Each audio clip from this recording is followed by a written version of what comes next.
Hey ladies, let me guess. You have been struggling fatigue. You're constantly tired, but not the kind of tired that sleep can fix. This is the kind of tired that just doing simple tasks feels like you're climbing Mount Everest. But when you tell someone, they give you that answer that it's normal, it's just part of aging, don't worry about it. All you need is some sleep. And that answer is also exhausting because you're tired of hearing about it over and over again. Well, today I want to talk to you what I call silent exhaustion.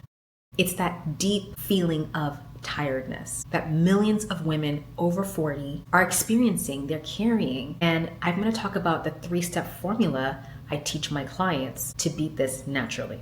Let's get into it. So I want to make sure you understand the kind of fatigue I'm talking about. This is not just something that you need, 7 to 8 hours of sleep. Even after sleeping 7 hours, 8 hours, 9 hours, you still feel very tired. It's not a burnout because you had a busy week at work or because you just came back from vacation. It's that chronic fatigue, that long-standing feeling of exhaustion. And this usually happens during midlife.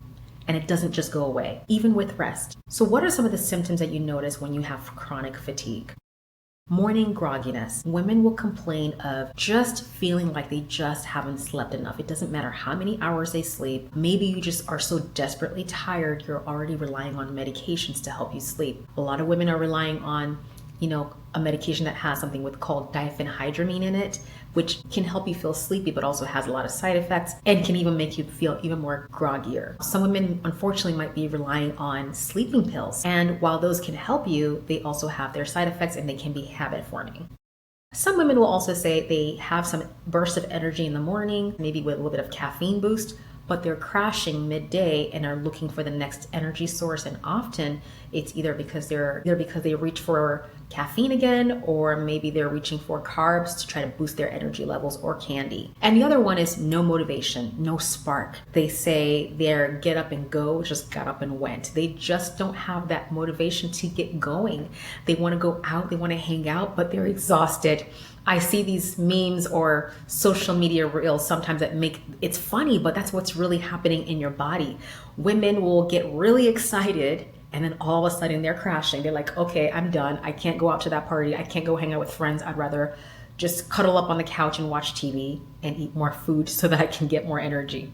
Do you get that cycle? This is what happens with women when they're getting into that 40 and beyond stage. And the worst part is nobody sees it. You can tell something is wrong, but what's happening is everything keeps going. You're still going to work, you're still cooking dinner, you're still showing up for everyone, but inside you are fading. So why is it that other plans don't work? The caffeine, different kinds of foods, it's because of this cortisol up and down, right? If you're constantly running on empty, at some point you get to a point of exhaustion. This is where we really need to work on shifting things back and letting our cells get energy again. There's a thing called mitochondria in each and every one of your cells. This is the powerhouse of your cell. When your mitochondria is running on fumes, it's like an engine without any kind of, boost. You don't have any gas in your tank to run the engine. You're just running on empty all the time. So your engine isn't broken. It's just running on fumes. And then along with the stress and the chronic exhaustion has these yo-yo blood sugars. And this is where I start to see a lot of women struggle, especially when they're trying to optimize their health. Maybe they're looking to improve their energy or they're trying to lose weight. When your cortisol levels, which is your stress hormone,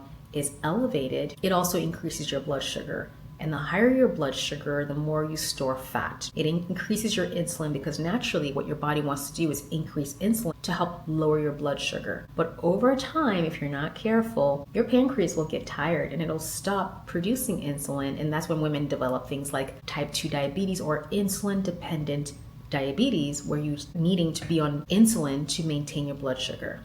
And of course, there's also repercussions of that, weight gain, and more. So we don't want to get to that point, do we? We don't want to get to the point where our body crashes and it's no longer helping us. It starts with the signals, these little signals of low energy. It's a sign something is wrong and you need to listen to it. So let me tell you about Maria. Maria is a 49-year-old. She works in HR. She came to us feeling these exact symptoms. So of course she went to the doctor. All her labs were normal. But when we listened to the symptoms and we did a log of what was happening with her, we saw that she was experiencing chronic fatigue, chronic exhaustion. So I'm going to share with you the exact formula I use with Maria, and it might sound very basic, but here's where I want you to start. And if this is really where you are, where you feel like you've done this already, you're not really getting any results, that's where I want you to reach out for help, because there might be more that you need to personalize so that you can get more results. But here's where I want you to start. You need to reset your cortisol curve. What does that mean? There is a rhythm our body has. So at a certain time of the day, your cortisol levels are supposed to rise. It's supposed to rise in the morning, kind of get you up and going so that you can go to work and be able to be aware and take care of your children and, drive and be alert and all of those things. Your cortisol, you need cortisol. But unfortunately, when we are not sleeping well, when we're not managing stress well, our cortisol levels may abnormally rise the wrong times of the day. When you're going to sleep, your cortisol is supposed to lower and your melatonin is supposed to increase. Now imagine if you're not sleeping well at night and your cortisol levels are higher, it's hard for you to really feel well rested. Here's what I recommend you to do.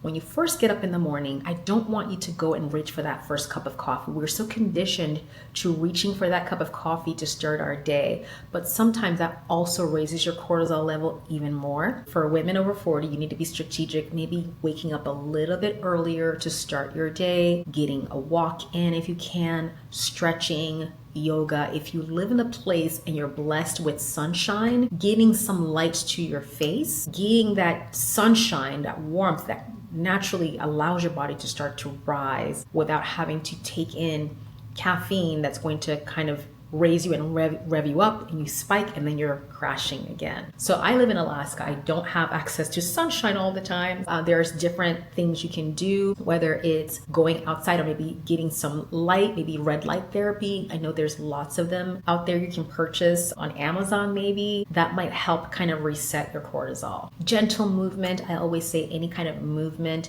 whether it's stretching, yoga, meditation, can really help align and reset you. Magnesium, we talked about. Magnesium is a great way to help calm your body at night before you go to bed. Of course, make sure you're talking to your healthcare provider. That can also help lower your cortisol and kind of relax you and get you sleeping so that your melatonin can rise. You can also take melatonin. Melatonin is a sleep hormone that allows you to sleep so that your body can kind of reset. Your body can produce more growth hormones so that you can repair and, the tissues that need to be repaired, injury and things like that. The second step is blood sugar management. So often women, you're running on fumes. You're getting up and you're pretty much going all day with a cup of coffee and then you're finally eating. When my patients get a log of what their meals are, it's usually very high in carbs and fat. So it will make you feel energized initially, but then you're crashing right back because you're not getting those foods in that will stabilize your blood sugar. What you want to do is, if you can, start with meal in the morning or a meal replacement that's higher in proteins. That is what's going to help keep your blood sugar regulated throughout the day versus doing absolutely nothing and then eating a really high carb meal, maybe at lunchtime, and then your energy level is crashing once your blood sugars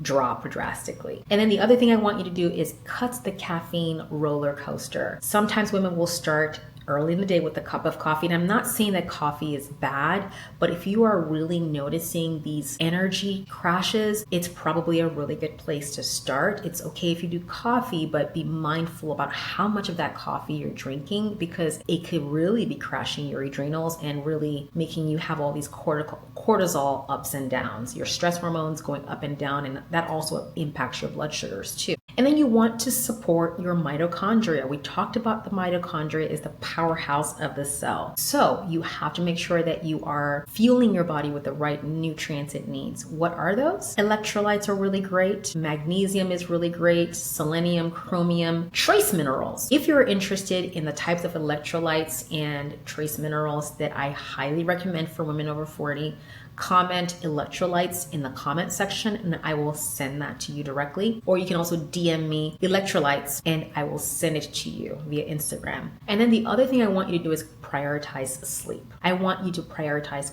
quality, not quantity. You can be in your bed for 8 hours, but not necessarily get quality sleep. So making sure that you're relaxed, whatever kinds of things that you can take away, whether it's digital, technology, phones, computers, and making your sleep area a place that is your sleep sanctuary. You shouldn't have anything else there but your sleep, your bed. Again, I always like my adaptogenic herbs like your ashwagandha, rhodiola. One that I highly recommend is called Cortisol Manager. It has all these adaptogenic herbs in one, so you don't have to take multiple. If you're interested in that, comment sleep, or you can DM me sleep, and I will make sure that I get you my list of supplements I recommend for sleep. Of course, before you start anything, you want to make sure that you are discussing this with your primary doctor or women's health provider before you do anything that's personalized to you. You don't have to overhaul your life. Just begin with these basic steps, and it actually works. It can work with your biology and not against it. You're not weak, you're not broken, but silent exhaustion is real. If you've been told that it's normal, I want you to know that it's not true. You can optimize your energy. You can 2x your energy starting with these basic steps. And if you feel like you need more support, definitely again, comment help or DM me help, and I'm happy to walk you through and have a personalized conversation with you if that's something that you're interested in. I want you women to have your spark back. You should feel energized. You should feel like you want to conquer the day. You should be waking up feeling refreshed. Your brain fog is clear, your metabolism is revved up, you are in shape, you feel great, you're building muscle, you're losing fat. That's what the elevated woman that I know you are is. It's in there, it's not broken. It just needs the right tools and the roadmap to support it. Don't forget to subscribe, like, and share this with a woman that deserves to hear this, because we women, we deserve this. It is your birthright to thrive in midlife and beyond.